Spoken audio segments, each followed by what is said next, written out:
আজকে একটা হকার সাংবাদিকের একটা ভিডিও দেখলাম বা আসে হাজির হলো সামনে। হকার সাংবাদিক এতদিন বলছে দেব না, থাকবে না, আপনার না খাইয়া মরবো। কেউ বলছে কোথায় পায়, আলু পেঁয়াজ পটল দেখবো, ঠিক আছে। এখন বলতেছে ভাই আপনাদের কি লাগবে, কোন কোন প্রোডাক্ট লাগবে, আমরা সব প্রোডাক্ট আপনাদের দেবো, ঠিক আছে। কারণ আপনাদের চায়না থেকে আসতে লাগবে 14 দিন, পাকিস্তান থেকে আসতে লাগবে যাইয়া 17 দিন 16 দিন। তাহলে আমরা কিভাবে কি করে? আর আপনারা আমাদের কাছ থেকে যাইতে লাগবে মাত্র 2 ঘন্টা, ঠিক আছে। আপনারা আমাদের কাছ থেকে নেন।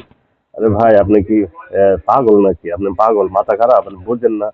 আপনার যদি দোকান পছন্দ না হয়, দোকানদার পছন্দ না হয়, তাহলে আপনি কি সেখানে যাবেন? দোকানদারের যদি ব্যবহার ভালো না হয়, সেই দোকানে কেউ যায় ভাই?